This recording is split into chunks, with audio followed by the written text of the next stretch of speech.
আসসালামু আলাইকুম everyone, welcome to a brand new episode. আজকে হচ্ছে লেগস ডে।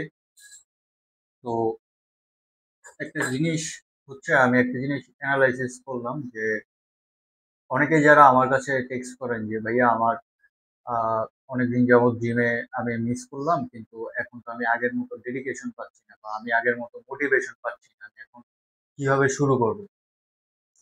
এই জিনিসটা আসলে একান্তই আপনার মাইন্ডসেটের ব্যাপার। বেসিক্যালি বুঝছেন, আপনি শুধু জিম না বা আপনি শুধু ওয়ার্কআউট না, আপনি যেকোনো কিছু, আপনার লাইফের যেকোনো কিছু আপনি যদি প্রপার ডেডিকেশন, সবসময় যদি মোটিভেশন খুঁজেন আপনি আগাইতে পারবেন। মোটিভেশন হইতে পারে আপনার প্রথম দিন, দ্বিতীয় দিন, তৃতীয় দিন, বাট আপনাকে মেনটেন করতে হবে যে আপনি কতটা ডিসিপ্লিন, আপনার ইচ্ছা শক্তি কতটা বেশি ওই পার্টিকুলার আপনার ওই কাজটার জন্য। ঠিক আছে? এখন ধরেন যে আপনি, এই জন্যই আমি সবসময় বলি যে আপনি সবসময় আপনার একটা গোল সেট করুন। অনেক সময় আমরা আমার কাছে যেটা মনে হয় আমার পার্সোনালি, যে আমার বডি মোটামুটি এভারেজ। অন্য যাদের দেখি আমার কাছে, আমার থেকে সবাইকে মনে হয় যে না আমার থেকে ও বেটার, আমার থেকে ও বেটার। তখন না নিজের মধ্যে একটা মানে মনে হয় যে না আমি অনেক পিছিয়ে আছি, আমার অনেক আগাইতে হবে। ঠিক আছে? এটা একটা ভালো দিক। যদি আপনি স্যাটিসফাই হয়ে যান কোনোভাবে নিজের উপরে, তাহলে কিন্তু আপনি কোনোভাবে আগাইতে পারবেন না। কারণ আপনার মধ্যে ওই যে হাংরিনেসটা, সেই জিনিসটা আপনার কমে যাবে। তো এজন্যই আমি বলি যে আপনার সবসময় ওয়ার্কআউটটা যদি আপনি ট্র্যাকে রাখেন, তাহলে এটা আপনার জন্য একটু ইজি হবে। যে আপনার সেই গোলটাতে যাতে আপনি যাইতে পারেন। ঠিক আছে? আপনি যদি ডেইলি আপনার যদি মনে করেন যে একটা এক্সারসাইজ করেন, এটা যদি আপনি ট্র্যাক লিস্ট করেন, ঠিক আছে? তাহলে আপনি বুঝতে পারবেন যে না এখন আমি ১০০ কেজিতে বেঞ্চ মারতে পারতেছি, আমি নেক্সট টার্গেট আমার ১১০। ঠিক আছে? তো এটার জন্য আপনি ২-৩ মাস কষ্ট করবেন। আবার যখন ১১০ হিট করবেন তখন চেষ্টা করবেন যে না এখন ১২০। তো এইভাবে আপনি আগায় যাবেন। ঠিক আছে? আপনার মধ্যে যদি একবার আইসা পড়ে যে না আমি স্যাটিসফাই, তাহলে চিন্তা করবেন যে আপনি ওই ওই দিন থেকে আপনি কষ্ট করা বন্ধ করে দিন। তো কষ্ট করা কোনোদিনও বন্ধ করা যাবে না। আপনাকে হেলদি ওয়েতে জিনিসটা ইউটিলাইজ করতে হবে। আপনার যে স্যাটিসফ্যাকশন লেভেল, এই জিনিসটাকে আপনাকে হেলদি ওয়েতে করতে হবে। আবার এরকম কইরেন না যে আরেকজন আগায় যাইতেছে আপনার থেকে, আপনি জিনিসটা দেখে হিংসা করেন। এই জিনিসটা না। এইটা অন্য জিনিস। এই জিনিসটা করা যাবে না। এই জিনিসটা করলে আবার আপনি পিছায়া পড়বেন। আপনার কাছে তখন আপনি নিজেকে অনেক বেশি দোষারোপ করা শুরু করবেন যে, "না আমি এত কিছু করতেছি, আমি পারতেছি না, ও এত কম কিছু করতেছে, ও পারতেছে।" এই জিনিসটা করা যাবে না। আপনাকে এই যে জিনিসটা করতে হবে যে, আপনাকে হেলথি ওয়েতে নিজের জিনিসটা মেইনটেইন করতে হবে। যেমন ধরেন যে আপনি, এটা স্বাভাবিক। আপনার আপনি যদি ফিটনেস এর দিকে যান, আপনার কোনদিনও আপনি আ যেকোনো কিছু আপনি যদি স্কিলস শিখেন, আপনি কোনদিনও নিজেকে স্যাটিসফাই করতে পারবেন না। আপনার কাছে সবসময় মনে হবে যে না আমি আরেকটু চেষ্টা করলে আরেকটু ভালো পারবো, আরেকটু চেষ্টা করলে আরেকটু ভালো। এই একটু করে আপনার হচ্ছে গিয়ে আপনার ওই যেই অ্যাকচুয়াল যে গোলটা, এই গোলটার দিকে চলে যাবে। ঠিক আছে? আজকে যেহেতু আমার লেগস ডে তে আমি সবসময় একটু মোটিভেশনাল কথাবার্তা দিয়ে শুরু করি। কারণ লেগস ডে অনেকে মিস করে। এট লিস্ট যারা এই জিনিসটার যেই মানে এই জিনিসটার যে বেনিফিট, এই বেনিফিটটা যারা বুঝে না। বিগিনার লেভেলে যারা আছে তারা এই জিনিসটা একটু মানে লেগস ডে র কথা শুনলেই তাদের হাত পা কাঁপাকাঁপি লেগে যায় জিনিসটা। তো এই জিনিসটা করা যাবে না। লেগস ডে দেখেন, আমারও কিন্তু এই জিনিসটা আমি কিভাবে ওভারকাম করছি। আমি আমার কথা বলি, আমি উইকলি ২ দিনই লেগস ডে রাখছি।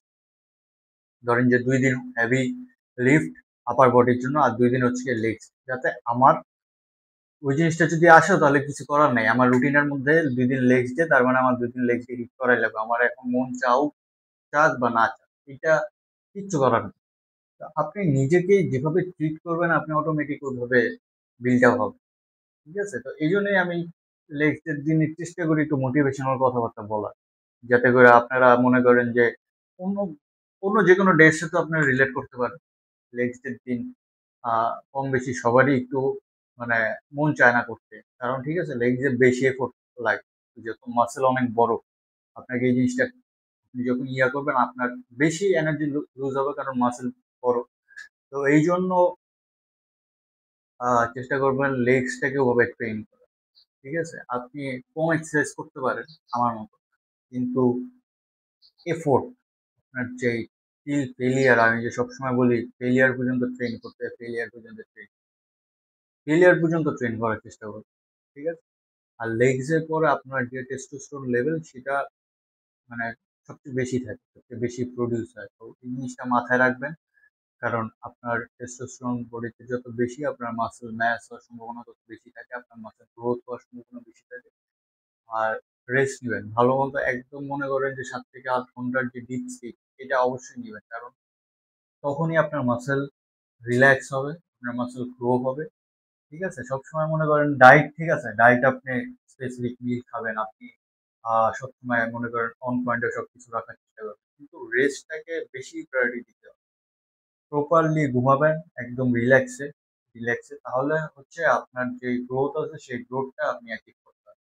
সবকিছুর কম্বিনেশন বুঝছেন? কোনোটার থেকে কোনোটার এফোর্ট খুব বেশি না। যেমন মনে করেন কোনো এমন পার্টিকুলার এক্সারসাইজ নাই যে এক্সারসাইজটাতেই আপনি কাঙ্ক্ষিত ফলাফল পাবেন। এটা ইন্ডিভিজুয়াল টু ইন্ডিভিজুয়াল ভ্যারি করে। আমার একটা পার্সোনাল ফেভারিট, আরেকজনের আরেকটা পার্সোনাল ফেভারিট। তো এই জিনিসটা মেইনটেইন করে। কিন্তু ঘটনা হচ্ছে আপনার যেটা পার্সোনাল ফেভারিট এই জিনিসটা যদি আপনি করেন তাহলে আপনার মাইন্ড মাসেল কানেকশন ওই জায়গাটাতে থাকবে। কারণ এই জিনিসটা আপনার করতে পছন্দ। আপনি এই জিনিসটা করতে ভালোবাসেন। এইসব ছোট, ছোট পয়েন্ট গুলা আপনারা নিজেদের ক্ষেত্রে আইডেন্টিফাই করার চেষ্টা করুন। ঠিক আছে? তো যাই হোক আজকে লেগস ডে যেহেতু আজকে এই যে pre workout coffee, black coffee একদম এটা শেষ করি। এটা শেষ করার পর আজকে চেষ্টা করবো একটা সেরা লেগস ডে হিট করার।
তো এখন হচ্ছে আমি হ্যামস্ট্রিং আর গ্লুটস যে মাসেলটা আছে এই মাসেলটা টার্গেট করলাম।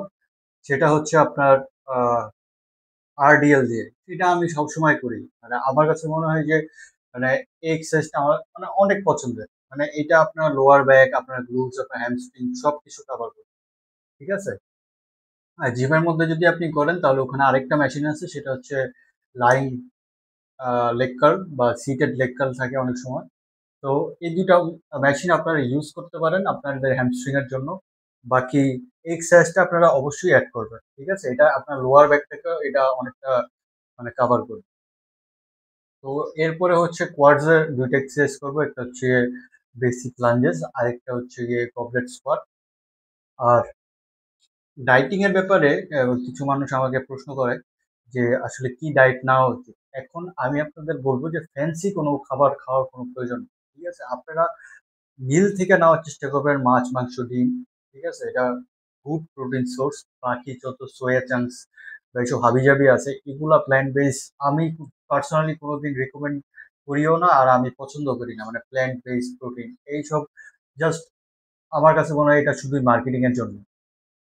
ঠিক আছে? আমার কাছে মনে হয় না যে আপনি ওইভাবে ইয়ে করেন। এখন একেকটা প্রাণীর একেকভাবে বেঁচে থাকতে পারে। যেহেতু মানুষের পক্ষে আপনার মানে মিট মিটও খাইতে পারে, ভেজিটেবলও খাইতে পারে। ঠিক আছে? তো প্ল্যান্টও খাইতে পারে, আবার মনে করেন যে নন ভেজও খাইতে পারে। তো এইসব ব্যাপারগুলা যেহেতু আমরা খাইতে পারি তাহলে আমরা খাবো। ঠিক আছে? এরকম না যে আপনি ওইভাবে যদি চিন্তা করেন তাহলে এটা আপনার পার্সোনাল বিশ্বাস। ওইটাতে আমি কিছু বলব না। কিন্তু আমি যেভাবে নিজে ইয়া করি, যেভাবে নিজে মেইনটেইন করি সেটা হচ্ছে আমি মুরগি, ডিম থেকেই মোটামুটি আমার প্রোটিন ইনটেক পূরণ করার চেষ্টা করি। আর আপাতত এখনো সাপ্লিমেন্ট নেই। জীবনে যদি নেই তাহলে অবশ্যই আপনাদের সাথে শেয়ার করব। চেষ্টা করেন সবসময় যে আপনার সবকিছু রিসোর্স থাকবে সেটা না। আপনাকে নিজের থেকে ঐরকম দিক পর্যন্ত যাইতে হবে যাতে এক তখন নিজেকে বলতে পারবেন যে আমার কাছে এগুলো ছিল না তাও আমি করতে পারছি। ঠিক আছে? ওই মেন্টাল যে হেলথ বা মেন্টালি যে আপনি কতটা স্ট্রং হবেন তখন সেটা সেই ব্যক্তি বুঝবে যখন সেই সময় আপনার সাথে কথা বলবে। তো এজন্যই আমি বলি যে এটা অনেকটা না আপনার ট্রেনিং এর সাথে রিলেটেড। আপনার কোনোদিনও করতে মন চাবে না। একে তো আপনার জিমে যাইতে মনে চায় না। ঠিক আছে? আমাদের কারোর খুব একটা ডেডিকেটেডলি আমরা যাই না। সেকেন্ড, আপনি যদি টিল ফেলিয়ার পর্যন্ত করেন, সেই ক্ষেত্রেও কিন্তু আপনার মেন্টালি আপনি নিজেকে ব্রেকডাউন করতেছেন। আপনি চ্যালেঞ্জ করতেছেন। আপনি কিন্তু এভাবে মেন্টালি স্ট্রং হইতেছেন। তো এজন্যই আমি বলি যে শুধু ফিজিক্যালি না, আপনাকে মেন্টালি আগাইতে হইলে আপনাকে এইসব ফর্মুলা গুলা ফলো করতে হবে। তো এখন নরমাল লাঞ্জেস মারবো 2 সেট। এরপর আমি লেগসে 3 টা এক্সারসাইজই করি। সবসময় দেখি এখনো মানে চেঞ্জ করি না। আমি চেষ্টা করি এগুলাতে কিভাবে প্রোগ্রেস করা যায়। ঠিক আছে?